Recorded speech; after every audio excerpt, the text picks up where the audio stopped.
نبی پاک صلی اللہ علیہ وسلم کے سفر معراج کے حوالے سے چند باتیں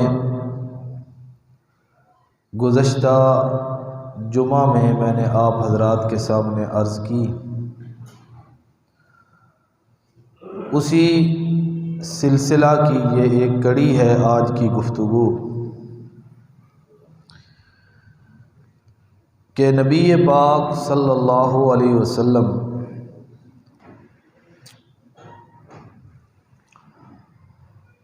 جب معراج کے سفر پر تشریف لے گئے تو وہاں پر اللہ رب العزت نے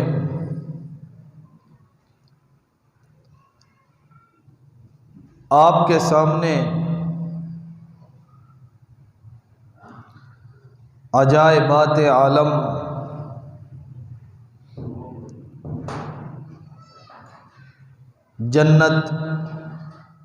جنت کی نعمتیں، جنت کے اندر اہل ایمان کو ملنے والے احسانات اور انعامات، جہنم اور جہنم کی سزائیں اور جہنم کے اندر مختلف جرائم کے اندر جکڑے ہوئے مجرمین،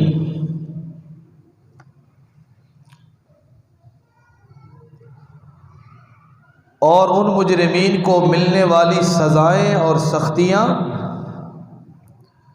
وہ اللہ رب العزت نے اپنے پاک پیغمبر صلی اللہ علیہ وسلم کو دکھائیں، اور اللہ کے پاک پیغمبر صلی اللہ علیہ وسلم جب تشریف لائے نا واپس، تو آپ نے مختلف مواقع پر وہ ساری باتیں اپنے صحابہ کرام کو بتائیں، اپنی امت کو بتائیں کہ میں عالم بالا میں گیا، میں نے جنت دیکھی، میں نے جہنم دیکھی، میں نے جنت کی نعمتیں دیکھی، میں نے جہنم کی سزائیں دیکھی، اور وہاں پر میں نے ان لوگوں کو اس حالت کے اندر دیکھا۔ تو وہ چند حدیثیں آپ کو سنانے کا ارادہ ہے جو نبی پاک صلی اللہ علیہ وسلم نے بیان فرمائی، صحابہ نے یاد کر کے امت تک پہنچائی۔ پہلے قرآن مجید کا حوالہ، پھر اس کے بعد حدیث۔ اعوذ باللہ من الشیطان الرجیم، بسم اللہ الرحمن الرحیم،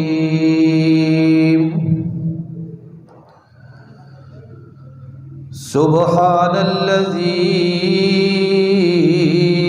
اسری بعبده لیلا من المسجد الحرام الى المسجد الاقصى الذي باركنا حوله لنريه من آياتنا۔ یہ میرے سامنے 15واں پارہ، سورت کا نام سورہ بنی اسرائیل، پہلی آیت، سورت کی بھی پہلی آیت اور پارے کی بھی پہلی آیت۔ اللہ رب العزت فرماتے ہیں سبحان الذی اسری بعبدہ، پاک ہے وہ ذات جس نے اپنے بندے کو سیر کرائی، لیلاً، رات کے ایک تھوڑے سے حصے کے اندر اللہ نے سیر کروائی، پوری رات بھی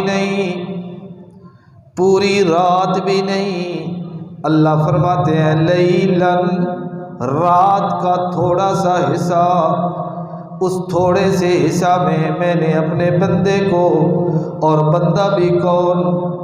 وہ بندہ جس کو امام الانبیاء کہتے ہیں، وہ بندہ جس کو امام الاولین والآخرین کہتے ہیں، وہ پاک باز بندہ جو سید الاولین والآخرین ہے، وہ پاک باز بندہ جو ختم نبوت کا تاجدار ہے، وہ اللہ کا پاکیزہ بندہ جو خاتم النبیین ہے، وہ اللہ کا پاکیزہ بندہ کہ رب کے بعد رب کی مخلوقات میں جس کا ثانی اور ہمسر کوئی نہیں ہے۔ جس طرح میرا اللہ اپنی ربوبیت کے اندر وحدہ لا شریک ہے، اسی طرح میرا ایمان، میرا عقیدہ، میرا نظریہ یہ ہے، میرا وجدان یہ کہتا ہے، جس طرح میرا اللہ ربوبیت کے اندر وحدہ لا شریک ہے، اپنی الوہیت کے اندر وحدہ لا شریک ہے، اسی طرح میرا پیغمبر بھی اپنے مقام اور مرتبے کے لحاظ سے رب کی ساری مخلوق کے اندر وحدہ ہے۔ اللہ فرماتے ہیں میں نے اپنے اس پاک بندے کو رات کے تھوڑے سے حصہ میں سیر کروائی۔ اللہ فرماتے ہیں سیر کی ابتدا ہوئی من المسجد الحرام، مسجد حرام سے میں نے اپنے اس بندے کو چلایا الی المسجد الاقصی، میں مسجد اقصی تک لے گیا، الذی بارکنا حولہ، جس کے ارد گرد ہم نے اپنی رحمت کے ساتھ اپنی برکتیں نازل کی ہوئی ہیں۔ اے پروردگار یہ سفر کروایا کیوں؟ اللہ فرماتے ہیں لنوریہ من آیاتنا، میں اپنے پیغمبر کو اپنی قدرت کی نشانیاں دکھلانا چاہتا ہوں، میں اپنے پیغمبر کو اپنی قدرت کی نشانیاں دکھلانا چاہتا ہوں، میں اپنے قدرت کے مظاہر کا مشاہدہ اپنے پیغمبر کو کروانا چاہتا ہوں، میں عجائبات عالم اپنے پیغمبر کو اپنی آنکھوں سے دکھانا چاہتا ہوں۔ اے اللہ وہ عجائبات عالم ہے کیا؟ اللہ فرماتے ہیں سب سے پہلی عجیب چیز تو یہ ہے کہ میں نے اپنے پیغمبر کو یہ سارا سفر لیلاً، رات کے تھوڑے سے حصے میں کروا دیا۔ سب سے پہلی عجیب بات تو یہ ہے، اور حیران کن بات یہ ہے کہ جو سالوں کا سفر نہیں تھا، جس سفر کو کرنے کے لیے چند سال کافی نہیں تھے بلکہ کئی صدیاں بیت جاتی، صدیاں بیت جاتی،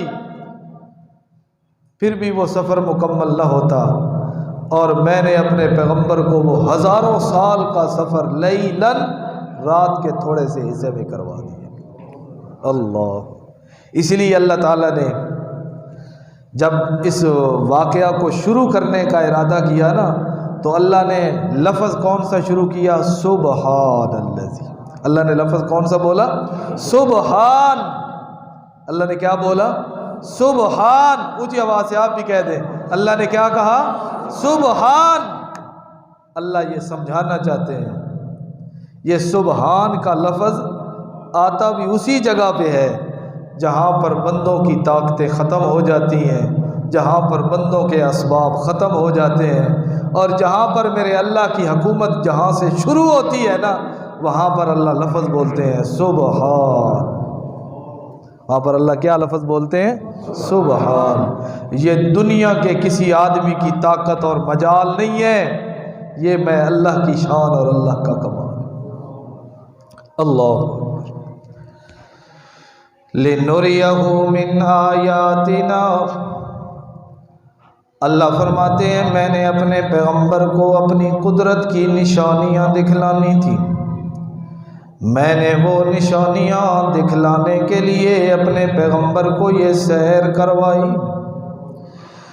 اللہ کے پاک پیغمبر صلی اللہ علیہ وسلم بیان کرتے ہیں معراج کا سفر، جبریل امین میرا ساتھی، اور میں جبریل امین کی معیت میں چلتا جا رہا ہوں، جہنم کی سزائیں اور اس جہنم کے اندر جکڑے اور پکڑے ہوئے مجرمین اللہ رب العزت میری آنکھوں کے سامنے لاتا ہے ان لوگوں کو، اور میں نے دیکھا کچھ لوگ پڑے ہیں کھلے میدان کے اندر، اور فرشتوں کے ہاتھوں میں بڑی بڑی لوہے کی کینچیاں ہیں، جن کینچیوں کے ساتھ ان لوگوں کے جبڑوں کو اور ان لوگوں کی زبانوں کو کاٹا جا رہا ہے۔ فرشتے ان کی زبانوں کو اور ان کے جبڑوں کو لوہے کی کینچیوں سے کاٹ رہے ہیں۔ ایک طرف کا جبڑا جب کاٹ لیتے ہیں، جب دوسری طرف سے کاٹنا شروع کرتے ہیں، پہلے والا گوشت مل جاتا ہے، پھر وہ اس پہلے والے کو کاٹتے ہیں۔ اور یہ کیوں بار بار کاٹ رہے ہیں؟ تاکہ ہر وقت ان کو تکلیف اور عذاب کے اندر رکھا جائے۔ یہ میرے سامنے اللہ کی کتاب، اللہ رب العزت فرماتے ہیں کلما نضجت جلودہم بدلناہم جلودا غیرہا۔ اللہ فرماتے ہیں جہنمیوں کو جب جہنم کے اندر اللہ رب العزت ڈال دیں گے، ڈالنے کے بعد کلما نضجت جلودہم بدلناہم جلودا غیرہا لیذوقوا العذاب۔ اللہ فرماتے ہیں ان کے جسموں کے اوپر جو چمڑے ہیں، جب جہنم کی آگ کے ذریعے وہ جل جائیں گے، ان کو تکلیف پہنچے گی جلنے کے ساتھ۔ جب چمڑے جل جائیں گے، اللہ فرماتے ہیں بدلناہم جلودا غیرہا، پھر ہم نیا چمڑا پیدا کر دیں گے۔ اللہ یہ بار بار چمڑوں کو جلایا جا رہا ہے، بار بار نئے چمڑے ان کے جسموں پہ لائے جا رہے ہیں۔ اے پروردگار کیوں یہ معاملہ کیا جا رہا ہے؟ اللہ فرماتے ہیں لِيَذُوقُوا الْعَذَابَ، تاکہ وہ عذاب کو اسی طرح چکھتے رہیں۔ اللہ رب العزت ہم سب کو محفوظ فرمائے۔ اللہ کے پاک پیغمبر فرماتے ہیں میں نے فرشتوں کو دیکھا، ان لوگوں کی زبانوں کو اور ان کے جبڑوں کو لوہے کی کینچیوں کے ساتھ آگ کی طرح وہ سرخ اور گرم ہے، ان کے ذریعے ان کو گوشتوں کو کاٹا جا رہا ہے۔ اللہ کے پاک پیغمبر فرماتے ہیں میں نے جبریل امین سے مخاطب ہوا اور میں نے پوچھا جبریل بتا تو صحیح یہ کون لوگ ہیں، یہ کون لوگ ہیں جو اس سخت سزا سے گزارے جا رہے ہیں؟ حضرت جبریل امین بیان کرتے ہیں اللہ کے پاک پیغمبر فرماتے ہیں مجھے جبریل نے خبر دی، مجھے جبریل نے بتایا اللہ کے پاک پیغمبر یہ آپ کی امت کے بے عمل واعظین اور مقررین ہیں، بے عمل علماء ہیں جو ممبروں کے اوپر بیٹھ کر لوگوں کو بات اور کرتے ہیں اور ان کی زندگی کے اندر عمل ان کی بات کے موافق نہیں ہوتا۔ ممبروں کے اوپر بیٹھ کر بات کرتے ہیں لوگوں کو نیکی کی، لوگوں کو حکم دیتے ہیں نیکی کا، اور جب عمل کی باری آتی ہے تو اس وقت خود ان کی زندگی اس نیکی والے عمل سے کیا ہوتی ہے؟ خالی ہوتی ہے۔ ممبر کے اوپر دعوت اور زندگی کے اندر عمل اور جبریل امین نے کہا اللہ کے پیغمبر یہ ہمیشہ ان کو یہ عذاب اللہ رب العزت کی طرف سے دیا جاتا رہے لِنُرِيَهُ مِنْ آیَاتِنَا۔ اللہ فرماتے ہیں میں نے سیر اسی لیے کروائی، میں اپنے پیغمبر کو اپنی قدرت کی نشانیاں دکھلانا چاہتا ہوں۔ اللہ آگے چلیں گے۔ اللہ کے پاک پیغمبر فرماتے ہیں میں تھوڑا سا آگے چلا، پھر میں نے دیکھا کچھ لوگ ہیں جن کے ہاتھوں کے اوپر ناخن لوہے کے ہیں، لوہے کے ناخن ہیں ان کے ہاتھوں کے اوپر، اور وہ لوگ ان ناخنوں کے ساتھ اپنے چہرے اور اپنے سینوں کو نوچ رہے ہیں۔ لوہے کے ناخن، اپنے چہرے کا گوشت اپنے ناخنوں کے ساتھ نوچ رہے ہیں، اپنے سینے کے اوپر مار مار کے اپنے سینے کا گوشت نوچ رہے ہیں۔ اللہ کے پاک پیغمبر فرماتے ہیں میں دیکھ کے ڈر گیا ان کی یہ کیفیت اور یہ حالت دیکھ کے، بڑا تکلیف دہ منظر، بڑا خوفناک اور دل کو دہلا دینے والا منظر۔ لوہے کے ناخنوں کے ذریعے اپنے جسموں کا گوشت نوچ رہے ہیں وہ لوگ۔ میں نے جبریل امین سے پوچھا اے جبریل مجھے بتلا یہ بندے کون ہیں جن کو اس سزا اور اس عذاب سے گزارا جا رہا ہے؟ جبریل امین کہتے ہیں اللہ کے پاک پیغمبر یہ وہ لوگ ہیں جو دنیا کے اندر دوسرے لوگوں کی غیبت کیا کرتے تھے، دوسرے لوگوں کی غیبت کیا کرتے تھے۔ آگے چلنے سے پہلے اللہ کے پاک پیغمبر صلی اللہ علیہ وسلم کا فرمان سنتے جائیے۔ اللہ کے پاک پیغمبر تشریف فرمائے، صحابہ کرام آتے ہیں، آ کر کہتے ہیں اللہ کے پاک پیغمبر بتلائیے ہم کسی آدمی غیبت کیا ہے، مل غیبت ہو۔ اللہ کے پاک پیغمبر غیبت کس کو کہتے ہیں؟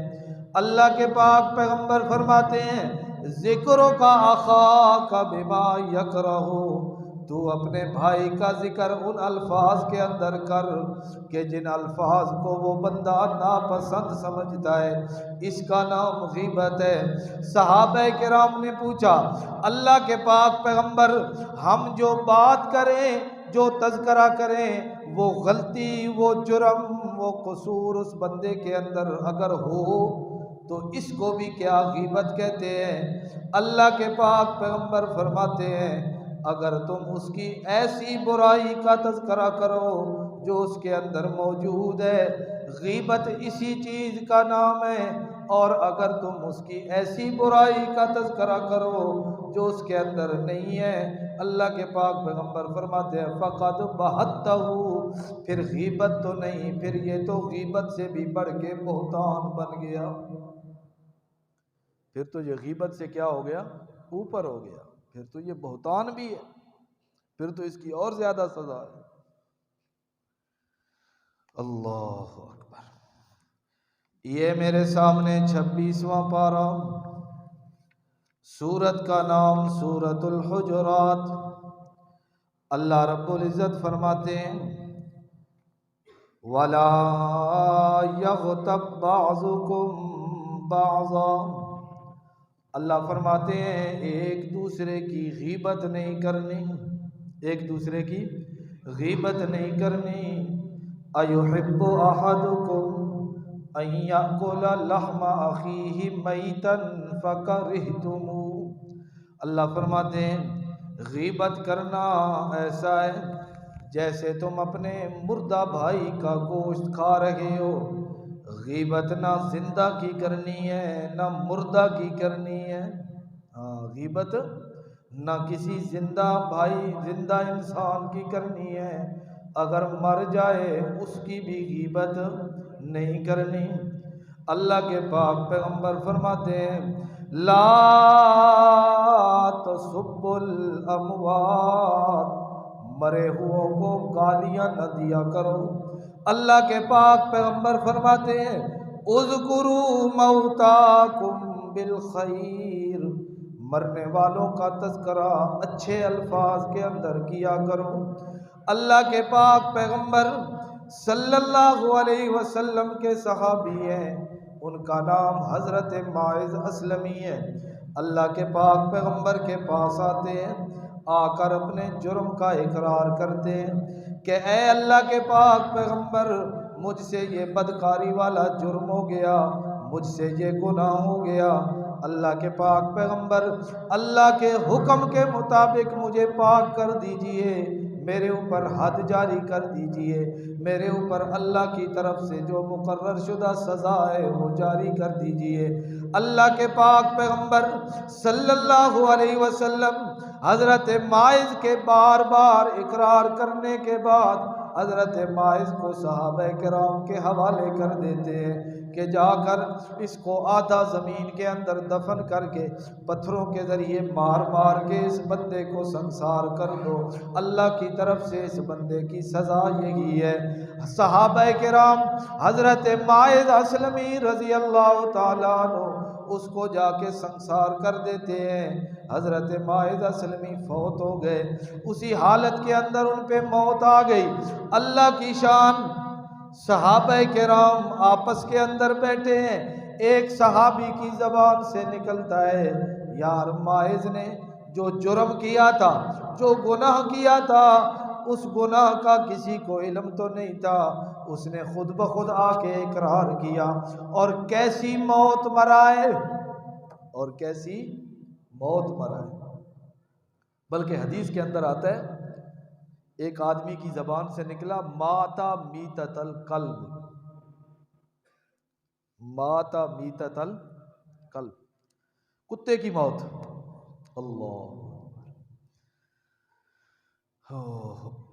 اللہ کے پاک پیغمبر صلی اللہ علیہ وسلم کو علم ہوا، اللہ کے پاک پیغمبر اپنے صحابہ کرام کو جمع کرتے ہیں، جمع کرنے کے بعد خطبہ ارشاد فرماتے ہیں، ایھا الناس، اے لوگو، یہ جو الفاظ تم بول رہے ہو میرے کانوں تک پہنچے ہیں، میرے ماعز کے بارے میں تم ایسے ایسے جملے بول رہے ہو کہ کیسی موت اس کو آئی ہے۔ اللہ کے پاک پیغمبر فرماتے ہیں غیبت کرنے کی اجازت نہیں ہے، جو زندہ ہے نہ غیبت اس کی کرنی ہے، جو مر گیا ہے غیبت اس کی بھی نہیں کرنی۔ اللہ کے پاک پیغمبر آپ کیا سمجھانا چاہتے ہیں؟ اللہ کے پاک پیغمبر فرماتے ہیں والذی نفسی بیدہ، قسم ہے اس اللہ کی جس کے قبضہ قدرت کے اندر میں محمد کی جان ہے، لقد تاب توبۃ، میرے ماعز نے مرنے سے پہلے ایسی توبہ کی ہے کہ اگر اللہ اس کی توبہ کو پورے مدینے والے کے گناہ گاروں کے گناہوں پہ تقسیم کرے، اللہ ماعز کی توبہ کی وجہ سے پورے مدینہ کے گناہ گاروں کے گناہوں کو بھی معاف کر دے۔ اللہ نبی علیہ السلام نے روک دیا، منع فرما دیا کسی کے بارے میں برے الفاظ اور برے الفاظ کے ساتھ اس کو یاد کرنا نہ زندگی کی حالت میں جائز ہے اور نہ مرنے کے بعد جائز۔ ہم بس یہی سمجھتے ہیں لا الہ الا اللہ پڑھ لیا، موحد ہم بن گئے، شرک ہم کرتے نہیں ہیں۔ اللہ تعالی ہمیں محفوظ فرمائے، عقیدہ ہمارا ٹھیک ہے، موحد ہیں، اب جو کچھ مرضی آئے ہم کرتے رہیں، کہتے رہیں۔ لا الہ الا اللہ محمد الرسول اللہ، کلمہ توحید اور کلمہ طیبہ یہ تو ضروری ہے، عقیدہ توحید تو ضروری ہے، شرک اور کفر سے برات کا اعلان تو ضروری ہے، لیکن اللہ رب العزت کے ہاں کامیابی کے لیے اس درجے تک پہنچنے کے لیے کچھ اور بھی زینے ہیں جو ابھی ہم نے چڑھنے ہیں، کچھ اور بھی راستے ہیں جن کے اوپر چل کے ہم نے منزل مقصود تک پہنچنا ہے۔ زبان سے لا الہ کہہ بھی دیا تو کیا حاصل، دل و نگاہ مسلمان نہیں تو کچھ بھی نہیں۔ ہم نے اس لا الہ الا اللہ کو، اس کلمہ طیبہ کو اپنی زندگی کے اندر ڈھالنا ہے، ہم نے اپنی زندگی بھی پھر اسی راستے پہ چل کے گزارنی ہے۔ بس لوگ بھی، سننے والے بھی، سنانے والے بھی اسی بات پہ خوش ہوتے ہیں، میٹھی میٹھی باتیں کر لی جائیں، لوگ سبحان اللہ کہہ دیں، لوگ واہ واہ کہہ دیں، سنانے والے کی بھی واہ واہ اور سننے والوں کی۔ حقائق کو بھی بندے کو سننا چاہیے، اور حقائق کو سن پہ ان کو ماننا چاہیے اور پھر ان پہ عمل بھی کرنا چاہیے۔ اللہ تعالی ہماری زندگیوں کو اسلام کے مطابق ڈھال دے۔ اللہ کے پاک پیغمبر فرماتے ہیں میں تھوڑا سا آگے چلا، میں نے دیکھا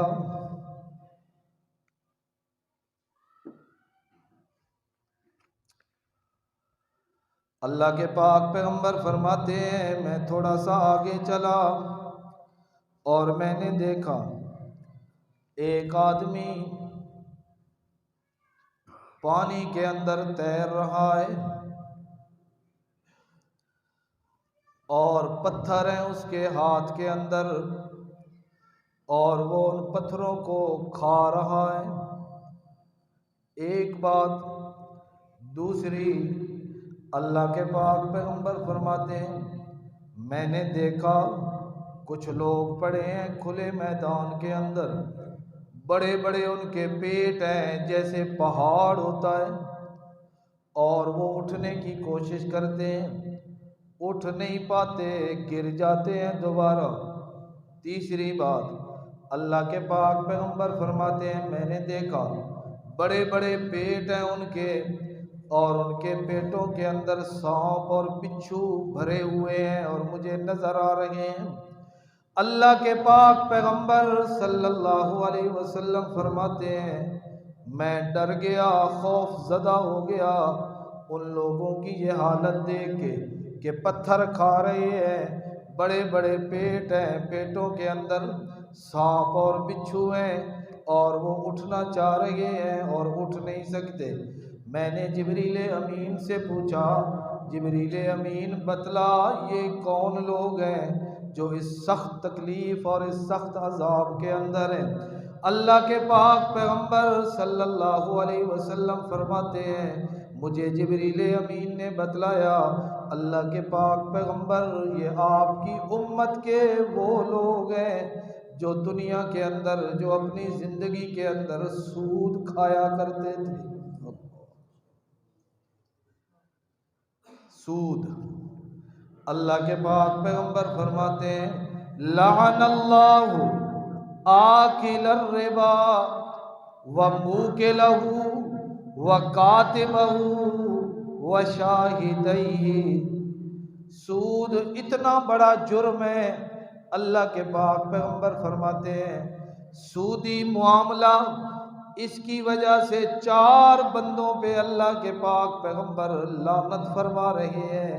اللہ کے پاک پیغمبر فرماتے ہیں لعن اللہ آکل الربا، سود کھانے والے پر بھی اللہ کی لعنت، موکلہ، سود دینے اور کھلانے والے پر بھی اللہ کی لعنت، کاتبہ، اس سودی معاملے کو کسی کاغذ اور اسٹامپ پہ لکھنے والے پر بھی اللہ کی لعنت۔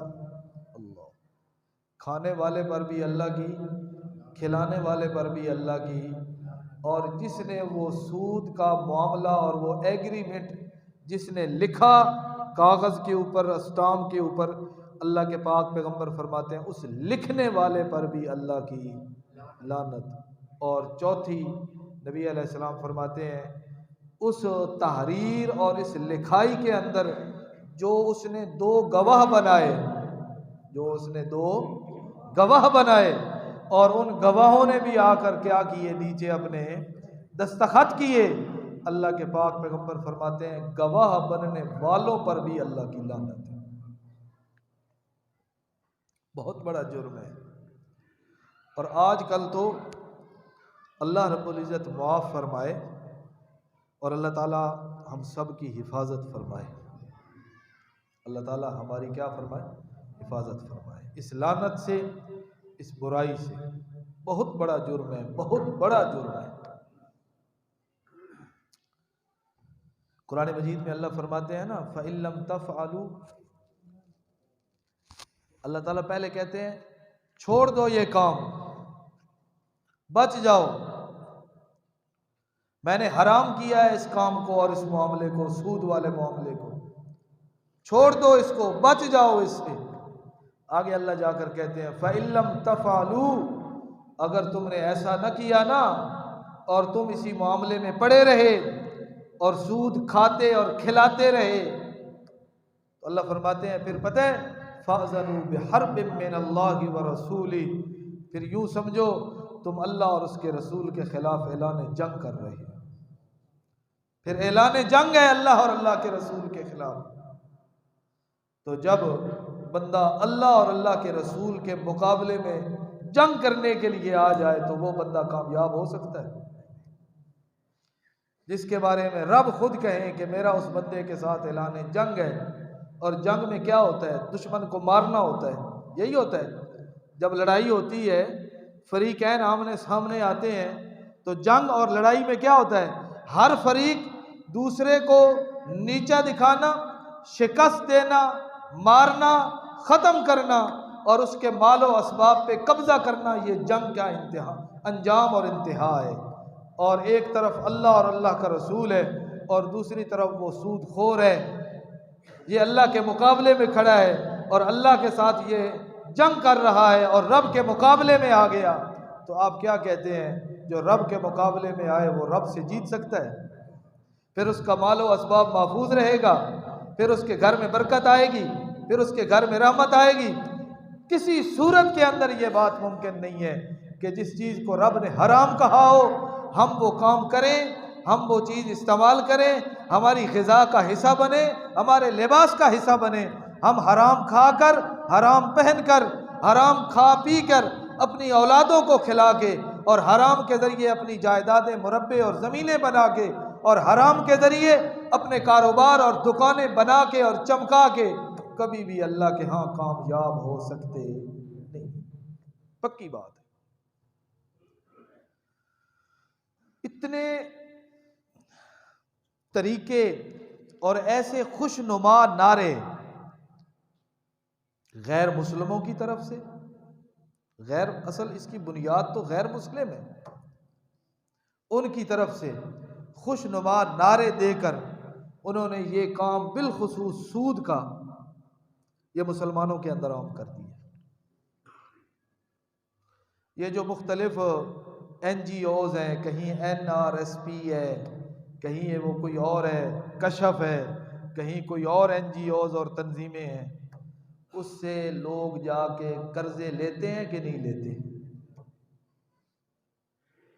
NRSP سے قرضے لیتے ہیں کہ نہیں لیتے؟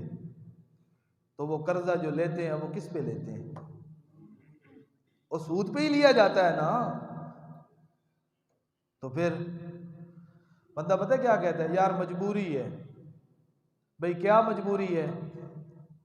میں نے ٹریکٹر لینا ہے، میں نے وہ زمین لینی ہے، میں نے بیٹے کی شادی کرنی ہے، میری فلاں مجبوری ہے، اس لیے وہ قرضہ لیا جا رہا ہے سود پر۔ شریعت نے اس بات کی اجازت قطعاً کسی صورت کے اندر نہیں دی ہے۔ جب فصل کی بجائی کا موسم آتا ہے پھر یہ تنظیمیں اور یہ این جی اوز پھر سود پہ قرضہ اٹھا کے دانے لے کے پھر زمین کے اندر ڈالتے ہیں، اور پھر سال کے بعد جب رزلٹ اور نتیجہ آتا ہے تو نتیجہ ہوتا ہے صفر۔ پھر وہ بیٹھ کے شکوے اللہ کے کرتا ہے، ایک مستطیل تھی، ایک مربع تھا، لگایا میں نے اتنا اور میرا حاصل یہ ہوا۔ پہلے یہ نہیں دیکھتا تو جو تو نے لگایا ہے وہ پیسہ تو نے کہاں سے لیا تھا، وہ پیسہ حلال کا تھا یا حرام کا تھا، یا جو تو زمین سے فصل اٹھاتا ہے، جو دانہ تو اٹھاتا ہے، کبھی اس میں سے اللہ کے نام کا حصہ بھی دیا ہے کہ نہیں دیا؟ جب رب کی بات ماننے کی باری آتی ہے تو اس وقت ہم کرتے ہیں اپنی مرضیاں، جب رب کے حکم کے مطابق چلنے کا موقع ہوتا ہے اس وقت ہم کرتے ہیں اپنی مرضیاں، جب رب کے نام پہ دینے کا موقع آتا ہے اس وقت کرتے ہیں ہم اپنی مرضیاں، اور پھر جب فصل نہیں ہوتی تو پھر شکوے اللہ کے بیٹھ کے کرتے ہیں۔ اللہ فرماتے ہیں یہ تو مشرکوں اور کافروں کا کام ہے، الظانین باللہ ظن السوء، جو اللہ کے بارے میں برے گمان کرتے ہیں۔ یہ مومن آدمی اور مسلمان بندے کا تو یہ کام نہیں تھا۔ اللہ اکبر۔ بڑے بڑے لوگ، ہاں بڑے بڑے موحد، بڑے بڑے سفید پوش اور بڑے بڑے دیندار اور اپنے آپ کو مولوی کہنے والے اور اپنے آپ کو دیندار کہنے والے، ہاں وہ اس لعنت کے اندر پڑے ہوئے ہیں، اس لعنت کے اندر پڑے ہوئے ہیں۔ اپنے اللہ سے معافی مانگو، کسی پہ تنقید مقصد نہیں ہے، اصلاح مقصد ہے، سمجھنا سمجھانا مقصد ہے۔ اللہ سے معافی مانگو، یا اللہ جو ہو گیا اس کو تو معاف فرما، آئندہ میں یہ کام نہیں کروں گا۔ اللہ کے پاک پیغمبر فرماتے ہیں لعن اللہ آکل الربا وموکلہ وکاتبہ وشاہدیہ۔ اللہ کے پاک پیغمبر فرماتے ہیں سود کھانے، کھلانے، لکھنے اور گواہ بننے والے سب پر اللہ کی لعنت ہو۔ اللہ کے پاک پیغمبر صلی اللہ علیہ وسلم فرماتے ہیں لِنُرِيَهُ مِنْ آیاتنا، اللہ فرماتے ہیں میں اپنے پیغمبر کو اپنی قدرت کی نشانیاں دکھلانا چاہتا تھا، اس لیے میں نے اپنے پیغمبر کو سفر معراج کروایا، اس لیے میں نے اپنے پیغمبر کو اپنے پاس آسمانوں پہ بلایا۔ آخری دو باتیں اللہ کے پاک پیغمبر فرماتے ہیں آگے میں گیا، میں نے دیکھا کچھ لوگ زمین کے اوپر پڑے ہیں اور فرشتے بڑے بڑے پتھروں کے ساتھ ان کے سروں کو کچل رہے ہیں، ان کے سر کے اوپر پتھر لگتا ہے، سر ان کا ریزہ ریزہ ہو جاتا ہے، پتھر دور جا گرتا ہے، فرشتہ اس پتھر کو اٹھانے کے لیے جاتا ہے، جب واپس آتا ہے سر اس کا پھر سلامت ہوتا ہے، پھر اس کے سر پہ مارتے ہیں۔ جبریل امین کہتے ہیں اللہ کے پاک پیغمبر اس کے ساتھ یہ معاملہ قیامت کے دن تک کیا جاتا رہے گا۔ اللہ کے پاک پیغمبر فرماتے ہیں اے جبریل مجھے بتا تو صحیح یہ بندے کون ہیں جن کے سروں کو پتھروں کے ذریعے کچلا جا رہا ہے۔ اللہ کے پاک پیغمبر صلی اللہ علیہ وسلم فرماتے ہیں مجھے جبریل امین نے بتلایا کہ اے اللہ کے پاک پیغمبر یہ آپ کی امت کے بے نماز لوگ ہیں، مسجد کے اندر اذان کی آواز آتی ہے، اللہ کی طرف سے صدا آتی ہے حی علی الصلاۃ، آؤ نماز کی طرف، حی علی الفلاح، آؤ کامیابی کی طرف، اور ایک مرتبہ نہیں دن میں 5 مرتبہ مؤذن بآواز بلند ان کو کھڑے ہو کے اللہ کی طرف بلاتا ہے آؤ نماز پڑھو، آؤ کامیابی حاصل کرو۔ لیکن یہ لوگ اللہ کی ندا، مؤذن کی پکار کو سنی انسنی کر دیتے ہیں، نمازوں کو چھوڑنے والے ہیں۔